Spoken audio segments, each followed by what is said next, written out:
In Philadelphia, fireman Cooper is taking his girl Riley to a show as a compensation for her passing marks. Outside the setting, they join a horde of teen young ladies to watch the vocalist woman Raven get off her transport. Then they fall in line at the entry and Cooper sees a few police around. When inside, he additionally sees there are officials out of control. Cooper attempts to be a decent father, recording Riley when she joins a moving gathering and getting her a few bites. He inspires her to talk and discovers that at school Riley is continuously being avoided by different young ladies. As they stroll around, Cooper sees more police and additional surveillance cameras. In the long run, they get to their seats and get to hear the initial band while Cooper sees that the police are in that space as well. The show starts and Cooper needs to cover his ears to manage all the shouting. After a couple of melodies, he tells Riley he will ease himself. Anyway, once he's in the washroom, he really utilizes his telephone to mind a surveillance camera. It turns out Cooper is a chronic executioner and he's minding his most recent casualty Spencer, who has been caught in Cooper's mystery house. Then Cooper cleans up and fantasizes his mom is remaining there. As more police vehicles encompass the setting, Cooper leaves the restroom and is impeded by Jody's mother. She makes sense of teens are strange now and again and guarantees her girl will begin remembering Riley for exercises soon. Cooper gets back to his seat with perfect timing to hear Raven discuss her missing dad and how she figured out how to continue on. She requests that her fans utilize their telephone's electric lamps and the spot illuminates while she plays the piano. At that point, Cooper sees the police removing a man from the group. There likewise are officials in line behind him. During the recess, Cooper and Riley go to purchase a shirt, yet there aren't any in her size. The vendor Jamie guarantees they are really coming, and Cooper utilizes the opportunity to get some information about the police. Jamie says it's alleged confidential, however shares it at any rate. The police has discovered that the chronic executioner known as the Butcher would be at the show, so they came to track down him. Each individual that leaves is being checked and every one of the ways out aside from the behind the stage are being watched. Cooper chuckles gracelessly on the grounds that he's the Butcher. Subsequently, he hauls Riley through the setting while at the same time imagining he needs a bite, when really he's checking the ways out and affirming that they're completely obstructed by cops. Cooper sees an alcoholic lady remaining by the steps and quietly gives her a push to make her fall. The police at the entry rush to beware of her and Cooper attempts to leave, just to find much more officials outside. With no decision, he returns to the show with Riley. Woman Raven reports there's an extraordinary visitor and the ground opens for a stage to raise with another vocalist. Cooper gazes at the open portal and tells Riley it would be enjoyable to get in there to see where it takes them, however Riley calls him out on his abnormal way of behaving. He needs to remain not to be dubious and he gazes at the portal close with dissatisfaction. Then, at that point, Cooper returns to the shirt stand and finds Jamie en route to the stockpile room, so he goes along. He sees Jamie utilizing a keycard to get to the room, so when they're inside, he professes to assist him with moving the cases to take it. The subject of the Butcher comes up and Jamie concedes he's been fanatically following the situation. He even has a few photos of the casualties cleaved up in his telephone. Every one of the representatives got exceptional preparation for now and even secret key to recognize them, which is Hamilton. After at long last getting the shirt, Cooper sneaks in the workers' lounge with Jamie's keycard. The police are there going over the data they have and that's what they concur, assuming they see as the Butcher, they should remove him from regular folks. Cooper drapes Jamie's card on his coat to profess to be a worker and goes through the gathering to arrive at the tidbit table so he can hear them better. Close by there's an image of his most recent crime location. At the point when a cop requests sugar, Cooper rapidly tracks down it to look well-disposed and helpful. On out, Cooper takes a radio from a police pack. In the passageway, Cooper is obstructed by Jody's mother once more and she lashes out when he attempts to disregard her. Their contention definitely stands out of two police, however they're intruded on when they hear a man shout. The two officials hurry to the entry where different police are capturing the man.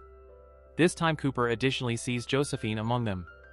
Back on his seat, Cooper prudently puts on a headphone and stands by listening to the police radio, learning they've proactively affirmed that the man they captured was some unacceptable person. He was only a cheat that terrified in light of the fact that he thought the police were there for him.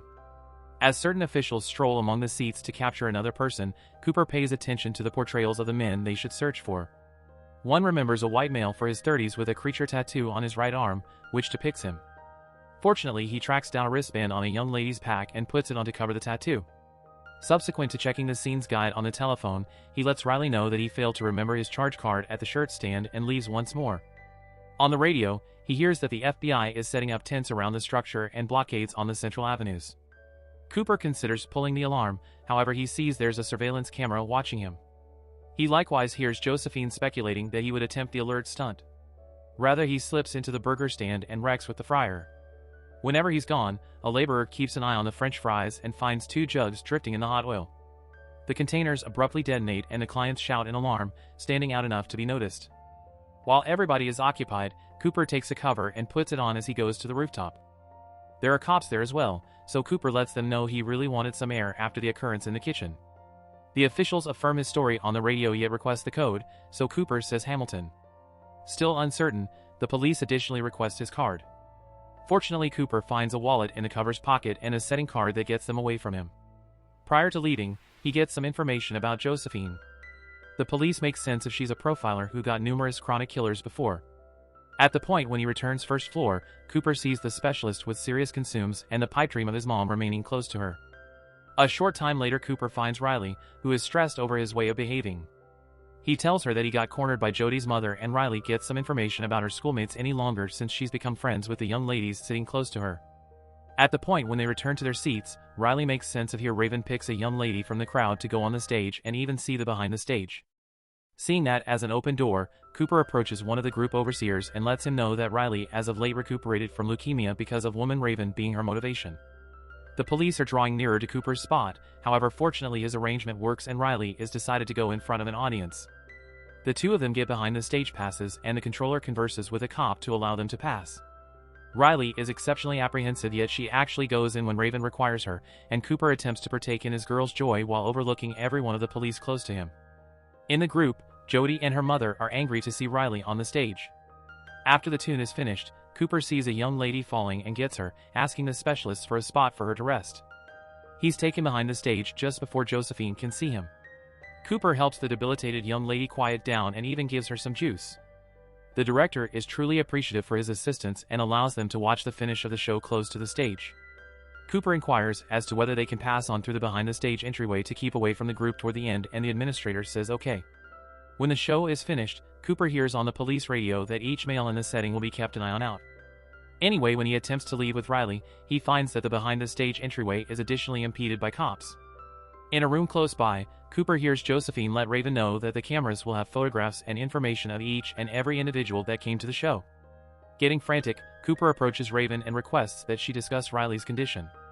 They go into her changing area and Cooper concedes he's the butcher as he takes out his telephone to show her Spencer in the cell. There's a button that permits him to deliver carbon monoxide into the cell, which would kill Spencer before the police track down him. In the event that Raven coordinates, Cooper vows to let him go. Subsequently, Raven lets the police know that Cooper and Riley are leading with her in the limousine, so they get to escape without getting really taken a look at by the police. At the fundamental entry, the group is postponed due to the checks and Josephine stresses over the absence of results.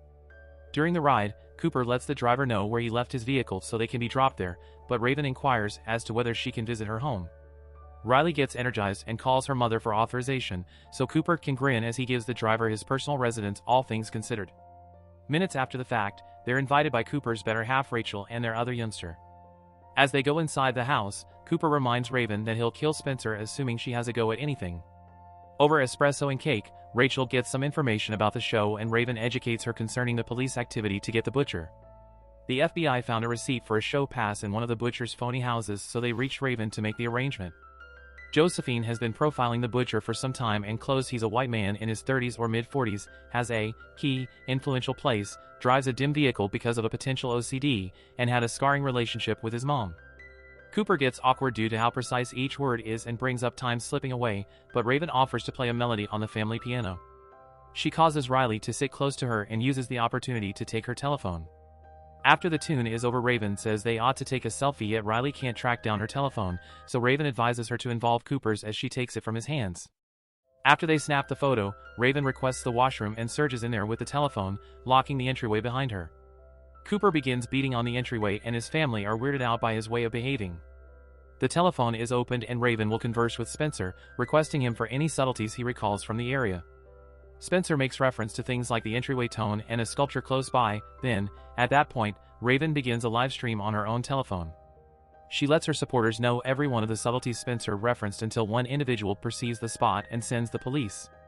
Raven additionally texts her driver, who is still outside, requesting that he call the police as well. At the point when she checks Cooper's telephone once more, the lock screen has gone up. Next, Raven shouts that Cooper is the butcher. She hears bizarre commotions and shouting on the opposite side of the entryway, which unexpectedly opens to show an extremely anxious Cooper. He takes his telephone and minds Spencer, just to think that he is no more. A short time later, Cooper takes Raven to the carport, where he gets his wrongdoing pack and drives Raven into Rachel's vehicle in light of the fact that Josephine had been correct about his vehicle's tone. Raven has a go at conversing with him utilizing a mother's tone and words, however Cooper doesn't get bulldozed. He reports he'll kill Raven as his last wrongdoing and afterwards self-erase to stop the beast. At the point when Cooper opens the carport, he finds his family obstructing the way.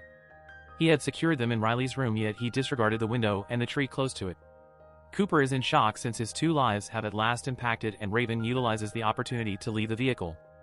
At that point, the police show up and take the family to somewhere safe and secure while Cooper races to his storage room to move a few things. Raven gets in her limo and the standard driver is supplanted by a cop so she can be protected as well. The officials burst into the house just to find a secret passage in the storeroom that permitted Cooper to get away from through the neighbor's yard. Minutes after the fact, the limo stops and the cop comes to the secondary lounge to cuff Raven to a metal bar. It turns out the cop is Cooper, who got away from his home while wearing a police uniform. Then, at that point, he continues to drive while declaring he'll take Raven to one of his mystery houses to kill her, a urge he's had since he saw her on the stage. At the point when the limo stops at a red light, Raven opens the window and advises individuals to call the police. A group assembles around the vehicle and don't allow it to progress. While Cooper sees his significant other left some garments in the vehicle, Raven continues to battle with her binds until they figures out how to rip the bar off. She surges out of the limo as the police show up, making the group step back in alarm. The officials open fire and annihilate the limo, yet when they check inside, they think that it is unfilled. Cooper has gotten away by putting on a hoodie and blending in the group. A while later, Raven is taken to one of the wrongdoing houses, where she says thanks to her fan for the assistance and keeps an eye on a safe Spencer. In the interim, Rachel gets back to her home subsequent to dropping the children at her sister's. Josephine figures she ought to stow away as well, however Rachel needs to be here. Subsequent to appointing a few police outside, Josephine leaves. Rachel watches the video they've tracked down on the surveillance cameras of Spencer's hijacking and makes some tea. Out of nowhere, she's surprised by Cooper, who has sneaked in inconspicuous. Cooper thinks his better half set him up, so Rachel needs to just own it. Half a month prior, she began to think that Cooper was taking part in an extramarital entanglements, but she understood it was something different on the grounds that his garments possessed a scent like clinic cleaning liquid. She likewise heard him deceive a neighbor before her in such a persuading way that it gave her chills. On one occasion, Rachel followed him to one of his different houses and left the ticket receipt before secretly calling the police, trusting they would discredit her. Cooper removes his shirt in light of the smell and gets a blade, prepared to assault. Rachel diverts him by requesting that he finish the pie Riley made since today should be a festival. Cooper consents to eat in the wake of seeing Rachel take a nibble. He makes sense of how dead casualties typically provide him with a feeling of harmony, yet Rachel has driven him crazy, so he needs to kill her before self-erasing. Unexpectedly, Cooper begins feeling mixed up and acknowledges Rachel has found the tranquilizers in his wrongdoing sack, which she added to the pie. As he stands up, he hears his mom and finds her at the entryway calling him a beast. Cooper cries and attempts to move toward her, just for the police to encompass him and tase him. An enraged Cooper hops on an official to take him out, yet before he can go for the other one, Josephine gets together with another taser and they effectively cut him down. At the point when a cuffed Cooper is hauled out of the house, he requests one moment to get Riley's fallen bike. At that point, the police bring the children back and Riley embraces her father before he's removed. Toward the rear of the police truck, Cooper uncovers he took a spoke from the bike and presently utilizes it to take his cuffs out while chuckling. Later, Jamie sees Cooper's face on the information and oddities out on the grounds that he helped a crook.